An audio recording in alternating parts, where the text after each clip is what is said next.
மாநிலத்தில் ஏற்பட்ட நிலச்சரிவில் 400க்கும் மேற்பட்ட வீடுகள் மண்ணில் புதைந்திருக்கலாம் என்று அஞ்சப்படுகிறது அப்படிங்கிற தகவல் வெளியாகி இருக்கிறது. தற்போதைய நிலவரத்தின்படி பார்க்கும்போது 107 பேர் அதிகாரப்பூர்வமாக உயிரிழந்திருக்கிறார்கள் அப்படின்னு அறிவிக்கப்பட்டிருக்கக்கூடிய நிலையில 400 வீடுகள் மண்ணில் புதைந்திருக்கிறது அப்படின்னு சொன்னா அது உண்மையாக இருக்குமே. ஆனால் அதுல அந்த வீடுகளில் இருந்தவர்களுடைய நிலைமை என்ன, அந்த வீடுகள் எந்த பகுதியில் இருக்கிறது, நிறைய கேள்விகளை இது எழுப்புகிறது. மேலும் கவலையை அதிகரிக்கக்கூடிய ஒரு செய்தியாக இருக்கிறது அப்படிங்கிறத பார்க்கிறோம். நம்முடைய செய்தியாளர் சதீஷ்மணி கூடுதல் விவரங்களோடு இணைகின்றார். சதீஷ்மணி, இந்த 400 வீடுகள்னு சொல்லப்படக்கூடியது எந்த பகுதிகளில் அமைந்திருக்கக்கூடியது பற்றி மேலும் விவரங்கள் சொல்லுங்க. ஏற்படுத்தியிருக்கிறது கேரளா மாநிலத்தில் உள்ள வயநாடுகளில் ஏற்பட்டுள்ள நிலச்சரிவு. கிட்டத்தட்ட 100க்கும் மேற்பட்ட உயிர்கள் பலியாகி இருக்கின்றன. இந்த நிலையில இந்த வயநாடு மாவட்டத்துல கிட்டத்தட்ட இந்த நிலச்சரிவினால கிட்டத்தட்ட 400க்கும் மேற்பட்ட வீடுகள் இடிபாடுகள்ல சிக்கி இருப்பதா தகவல் வெளியாயிருக்கிறது. இது எந்த அந்த நிலச்சரிவு ஏற்படக்கூடிய அந்த மேப்பாடி, மடிக்கை, அதே போல முண்டக்கை உள்ளிட்ட இடங்கள்ல தான் இந்த வீடுகள் சிக்கியிருப்பதாக சொல்லப்படுது. மேலும் இந்த மேப்பாடி, மடிக்கை அப்படிங்கிற 2 கிராமமே கிட்டத்தட்ட ஒரு தனி தீவுமால ஆக்கப்பட்டிருக்கு. அதற்கான தொடர்புகள் அனைத்துமே இந்த துண்டிக்கப்பட்டிருக்கு அப்படிங்கிற தகவல் வெளியா இருக்கு. முக்கியமா அந்த கிராமத்துக்கு செல்லக்கூடிய சாலை வசதிகள் எல்லாமே வெள்ளத்துல அடித்து செல்லப்பட்டு நிலச்சரிவுல அடித்து செல்லப்பட்டிருக்கிறது.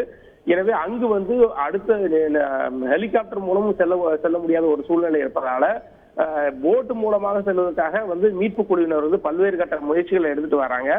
மேலும் வயநாடு சுற்றிலுமே முழுவதுமாக மேகமூட்டங்கள் அதிகமாக காணப்படுவதனால அங்கு ஹெலிகாப்டர் மூலமாக சென்று உணவுகளோ அல்லது மருந்து பொருட்களோ விநியோகிக்க முடியாத ஒரு சூழ்நிலை நிலவுவதாக கூறப்படுகிறது. மேலும் அடுத்த 2 நாட்களுக்கும் வயநாடுல ரெட் அலர்ட் கொடுத்திருக்காங்க. வானிலை மையத்துல அதிக கனமழை பெய்ய வாய்ப்பு இருக்குன்னு சொல்லியிருக்காங்க.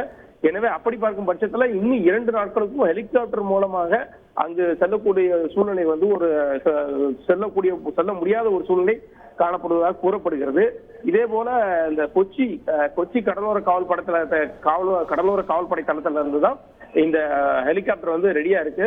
ஆனா தற்போது நிலவக்கூடிய அந்த கால சூழ்நிலைகள், அதே போல அந்த தொடரும் மழை அப்படிங்கிறனால இந்த ஹெலிகாப்டர் மூலம் சென்று உதவுவது என்பது இயலாத காரியம் அப்படிங்கிறத சொல்றாங்க. தொடர்ந்து இடிபாடுகள் சிக்கியுள்ளவர்களை மீட்பதற்கான பல்வேறு கட்ட முயற்சிகள் எடுத்துட்டு வர்றாங்க.